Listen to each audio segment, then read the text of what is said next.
know something, Granny? I feel sorry for Mr. Drysdale. Well, that poor man might as well be single with his wife gone all the time. He's a lost soul, Jed. I was glad you invited him over for supper last night. But even my cooking didn't cheer him up. Yeah, I noticed he hardly touched his plate of grits and possum belly. Even when I spooned on some gopher gravy. He didn't perk up till after supper, and Pearl started playing and singing. Don't tell me he liked Pearl's bellering. It wasn't bellering, it was yodeling. Well, it curdled the milk clean out to the kitchen. Oh, I've thrown shoes at tomcats that made prettier music than Pearl. I sure wish you two women would get along together. We ain't gonna get along together till she learns to stay out of my kitchen. I bet she's in there right now, sticking her long nose into my pots and pans. My dignity! If she is... Now, Granny, you just cool down. Really, me, Irene, what in the world have you been doing? Playing ball with some fellas down in the pasture. What's that thing? Well, this here's what you call a football helmet. Elly, I'm pretty near positive that a ball gown ain't for playing ball in. Well, the fellas seem to like it, didn't they, Jethro? They sure do, Uncle Jed. They's waiting for us right now to get some money to buy a new football. What happened to that one? Well, Jethro was going to throw me a pipe. But I grabbed it too hard, and it busted. I ain't gonna give you the money for another one. Oh, heck. Well, that's all right, Jethro. Remember, they said they'd be just as glad to play with us without a football. Come on.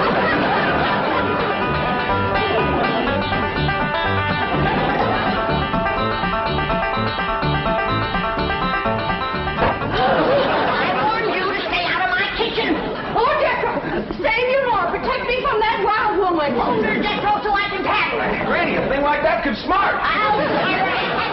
Put me down, big overgrown foot. Hey, what's going on here? Jethro, put your granny down. Put me down. He was fixing to whomp Ma. I'll whop her. Here, Ma, now it's a fair fight. Yeah. I ain't gonna whomp nobody. Well, then you tell Pearl the next time she sticks her nose in one of my pots, I'm gonna cook it. It is my bounden duty as a mother to supervise the victuals of my growing children.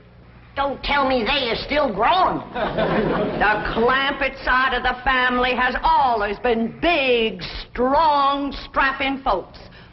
It's your family that brought in the runts. Who called a runt? I think she meant you, Granny. He's about as helpful as a high wind in a prairie fire. Come on, Pearl, you and me's gonna have a talk. Jethro, you stay here and help your granny cool down. Okay, Uncle Jed. Granny? Would you rather I held you under the faucet here to cool off, or took you out to the cement pond and ducked you? Try either one, and I'll bash you flatter than a gander's arch. Now, Pearl. Cousin Jed, I know just what you're going to say. You're going to say, Pearl, stay out of the kitchen. You're going to say, that's Granny's kitchen, and it's none of your business. You're going to say, stay in your room where you belong. That's what you're going to say, ain't it? Ain't nothing like it at all. What I was going to say was, it seems to me that a handsome widow woman in the prime of life ought not to be hiding herself in the back part of the house, working over steaming pots and pans and dipping her playing fingers into soapy water and hoarsening up her beautiful singing voice yelling at Granny. That's what I was going to say. Praise be. Why don't I keep my big mouth shut and just listen? You know, Pearl, you got the gift of making music, and I reckon there ain't nothing these city fellas likes better than that. Really, Jay? Yeah, remember last night Mr. Drysdale was here and you was playing and singing and yodeling for him? Yeah. You brung that poor lonesome man a lot of happiness. Jed, you ain't agreeing in me, are you? I'll give you my word. Remember that song you sung, The Flowers That Bloom in the Spring, Tra-la? Yeah. Well, you had Mr. Drysdale believing it was spring. No. Yeah. While you was still singing, he went, flung open the window, stuck his head out, and started taking deep breaths, just like he was really smelling them flowers. I reckon he liked my yodeling. Pearl, he like to went wild. I reckon them city fellas don't get a chance to hear much yodeling, 'cause when you throwed your head back and cut loose, it really grabbed a hold of him. It did? He gripped the arms of his chair till his knuckles turned white. Then he commenced to rocking back and forth and moaning like he's under some kind of a spell. And his eyes commenced to circling in his head, and real tears run down his cheeks. Before you got done, he was limp as a dish rag. I had to help him to the door. Uncle Jed, I can't seem to do nothing to cool Granny off. Ain't no need to, Jethro. Your pretty, young, piano-playing Ma has decided not to hide herself away out in the kitchen. That's a good idea, Ma, because Granny, she'd find you and whomp you. Well, we'll see about that. Well, you stay out here and practice playing and singing and yodeling. I'll take care of Granny. I wonder if I should have told Uncle Jed that Granny's waiting behind the door with a skillet to whomp the first person that sets foot in her kitchen. I reckon I should have. Jed, I'm sorry. I thought it was Pearl coming in. Granny, you done shortened me. I'll make a poultice for your head right away now, Jed. Right away. I'm telling you, Granny, you don't have to worry no more about Pearl coming in your kitchen. She's going to be spending her time getting herself a husband with her singing and yodeling. Jed, it ain't legal to torture a man into marrying you. You just don't realize the power Pearl's yodeling's got over men. Last night, Mr. Drysdale like to went wild. Pretty near drove me crazy, too. He loved it, Granny. I bet you he's got that yodeling ringing in his ears right now. I can still hear it. An unearthly screeching. Now, Chief, surely it wasn't that bad. Well, I can best describe it as the sound a woman might make if she were having her appendix removed without an anesthetic. Milburn, darling. Margaret, I'm so glad to have you back, dear. What a cunning hat, dear. Is it you? Welcome home, Mrs. Drysdale. Thank you. Milburn, I have the most marvelous news. I'm going to a health farm in Arizona. What? Some women were talking about it on the plane. It's terribly chic, quite expensive, and you don't need any willpower. They just force you to be healthy. The doctors are all deliciously mean. But, Margaret, you are healthy. Every doctor in the United States says you're healthy. But, dear, this is different. They reduce you as well. Margaret, if you want to lose weight, just stay home and we'll have dinner at the Clampetts every night. Now, you can't eat the food, but you won't leave hungry. Because Cousin Pearl will yodel your appetite away. But, Milburn, it's so fashionable to go to a health farm. Oh, Margaret, please stay home and run the place for a while. You have plenty of servants. Yes, but we have no one to manage the place. And with both of us away most of the time, the servants are asleep on the job. Well, just hire a good, efficient housekeeper. Oh, yes, just try and find one. Oh, Margaret, please stay home. All right. That's the way you feel. Miss Hathaway. I'll stay home, just as you wish. That's my darling. Yes, Mrs. Drysdale? Telephone the pharmacy and have all my prescriptions refilled. And call my psychiatrist, my neurologist, my internist, and my osteopath and have them come over. Oh, and I'll need nurses around the clock. I just know the servant problem's going to bring on a nervous breakdown. All right. Go to the health farm. No. My place is at home. Please go to the health farm. All right. If you're sure that's what you want. Oh, I want it. Milburn, I promise to come back a new woman. Goodbye. Just think, Milburn. You'll have a young, glamorous wife. Slim, trim, beautiful. All right. Start looking for a new housekeeper. Won't do any good, Chief. We've been through this. Mr. Drysdale's office. Who's calling, please? Tell him it's a surprise. Surprise? That's what she says. Milburn Drysdale speaking.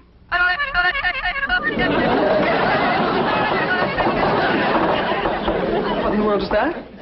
That is Pearl Bodine yodeling. Now, when she comes up for air, tell her I was drafted. Chief, she might be the answer to your housekeeping problem. What? Be nice to her. I'll explain. Hello? Hello? Hello, Mrs. Bodine. How nice to hear your voice again. What are you saying? Mr. Clampett says that Pearl is such an industrious housekeeper that Granny is jealous. She might take over your house and hers and solve both your problems. What about that yodeling? I won't be there. And I defy any servants to sleep on the job with Pearl around. Hello? Hello, Mrs. Bodine. I wonder if I might come over and talk to you for a while. What, talk to me? Well, what about? Well, I think you may be just the woman I've been looking for. Yeah. You take over the running of my house? Well, yes. Come right ahead. Can we say 3 o'clock? Let's say 2. Goodbye.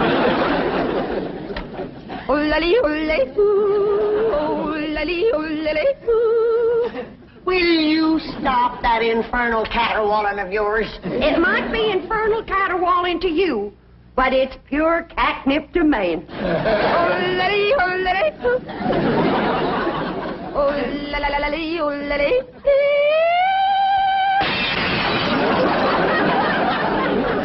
Now, looky there. I hit such a perfect note, it busted the glass. It wasn't your voice that busted the glass. It was your face. We'll see who gets the last laugh when my sweetie comes. What, sweetie? That's for me to know and you to find out.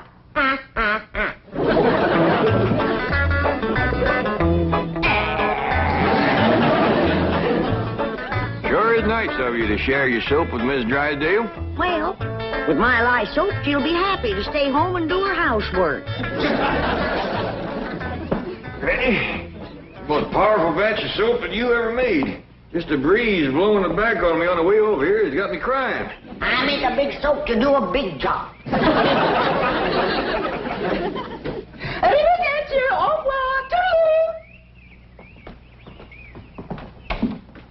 Howdy, Miss Drysdale. Hello. Goodbye. Where are you going? Milburn is sending me to a health farm. Martin, I'll be loaded. Yes, ma'am. Well, let's fly. Just a minute, Miss Drysdale. Granny and me brung you something. Yeah, honey. Take a good whiff of this. How nice of you. Tell the gardener to spade it in around the rose bushes. Toodaloo. Oh, just a minute, ma'am. Granny and me'd like to talk to you. I haven't time. The sooner I go, the sooner Milburn will have his new wife. Did you say new wife? Completely new. Young, glamorous, slim, trim, and beautiful. Oh, Martin, did we like my medicine? 16 bottles, Mrs. Drysdale. Good. Drive on. Toodaloo.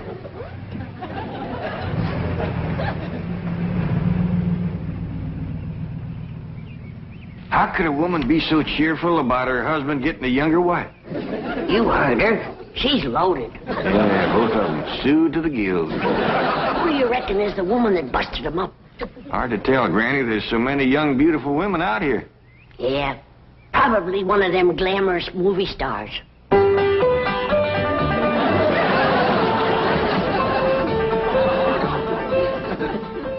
Hey, Ma. You sure are all fancied up. Do I look like one of them glamorous movie stars? Yeah, by golly, you do. Which one? Milton Sills. Go on and get out of here.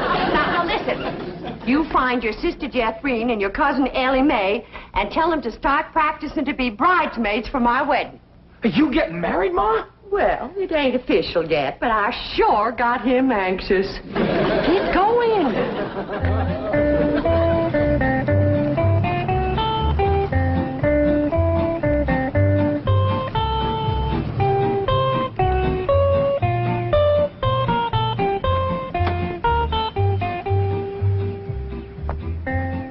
I think we have it about 15 minutes.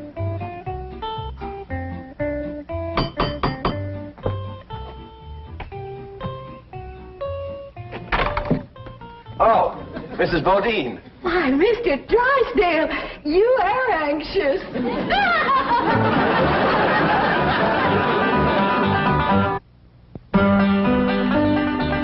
If I'd had a little more notice, I'd have baked your sweet potato pie. It's one of my specials. Oh. Won't you step down? Thank you. Here, I'll take your hat. Yes, sir, I just love to cook, and I love to sew, and I love to keep house. Yes, I've heard you're an exceptional housekeeper. But I ain't one of them fussy ones. No, sir, not me. I say a man's home is his castle, and it is the duty of a woman to make him comfortable. Oh. Here we go. Yes, a man works hard all day, and when he gets home, he has a right to enjoy himself. Take off his shoes and relax and listen to some soothing music to calm his jangled nerves. Please, Mrs. Bodine, not like that. Mr. Drysdale, I've got to ask you to keep a grip on yourself. We're all alone in the house. If you want me to keep a grip on myself, I must ask you not to play or sing or yodel. I understand. Kind of makes you go all to pieces.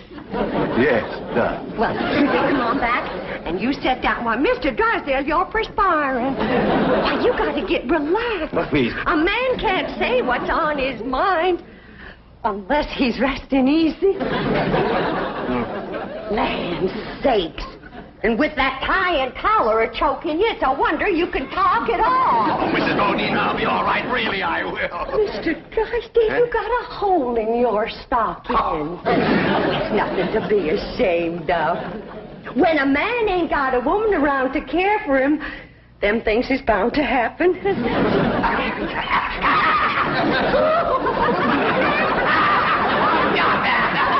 I declare, Mr. Drysdale, you're ticklish.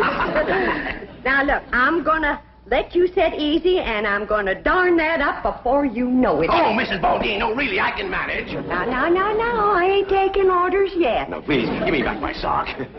Now, give me my I sock. know how to handle you.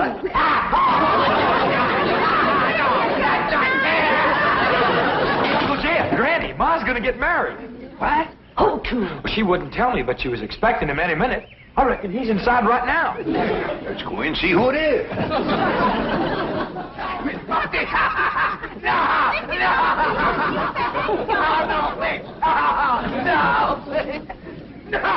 Mr. Bodine. Mr. Drysdale. I reckon Pearl is a young, beautiful woman that busted up his marriage. What? It's been her singing and yodeling that drove him to it. Mr. Drysdale. Mr. Clampett, it was just, your cousin and I were... Oh, no, we weren't. Jethro, leave the room. Leave the house. Did you have to come back right now? We was just going great. Pearl, what's the matter with you? Man crazy, always was. Mr. Drysdale, get yourself decent. I'll be back to talk to you.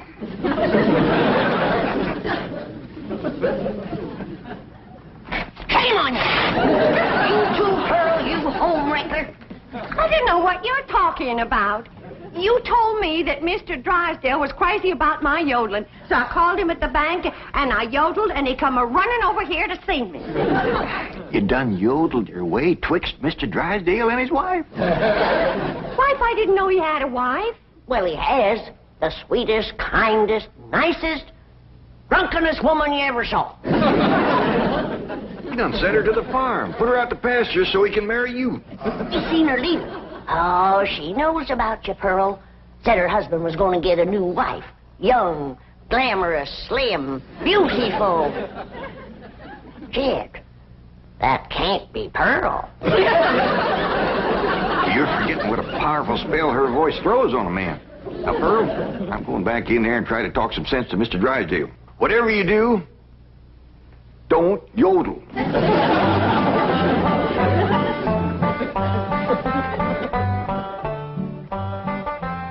Oh, Mr. Clampett, I'm terribly embarrassed about the picture we must have presented when you came in, but I assure you I wasn't at fault. Yes, your cousin Pearl is one of the most... Yeah, my cousin Pearl admitted that she called you on the telephone and stirred you up. But she didn't know you were going to send your wife away to make room for her. Oh, but I didn't.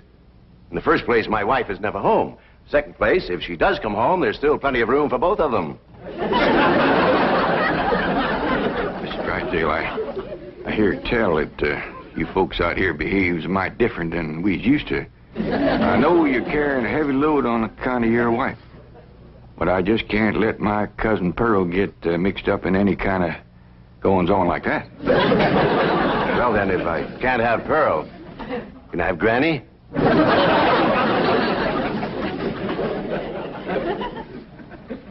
Lord love you, you're a desperate man. What are they saying? How can I hear when you keep pestering me? Oh! Jed told you not to yodel. I was screaming. Tell the difference. What in the world happened to you? We was playing football with some boys. Yeah, and they sure was dumb. Jethro was a toting the ball, and they kept a-tackling me. Go get cleaned up, both of you. Jethro says you want us to be bridesmaids at your wedding. Yeah, who you marrying, Aunt Pearl? What's his name, Ma? Puddin' and tame. Ask me again and I'll tell you the same. Now, get upstairs.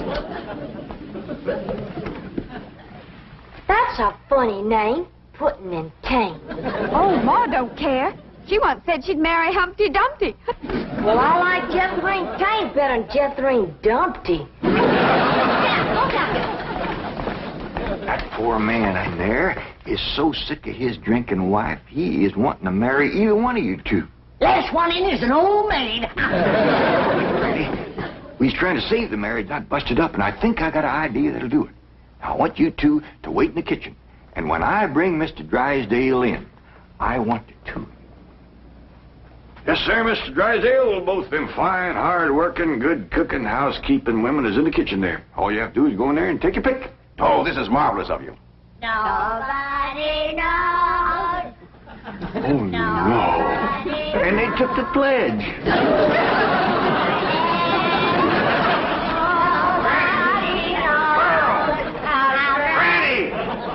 Well, look who's here. It's old Jed himself. And there's Milburn, baby. You fellas want to dance? Come on, have a little dance. Come on now. You can't dance with her. Why not? That's all downhill. Take your pick now, Mr. Drysdale, while I can still walk over to your house. Oh, he's gonna pick me. Ain't you, sweetie Milburn? Oh, no, he ain't. He's gonna take me, ain't you? You get your banker grabbing hands off of him. Will you shove it, fella? Will you shove it, huh? I'll show you. Shove it there.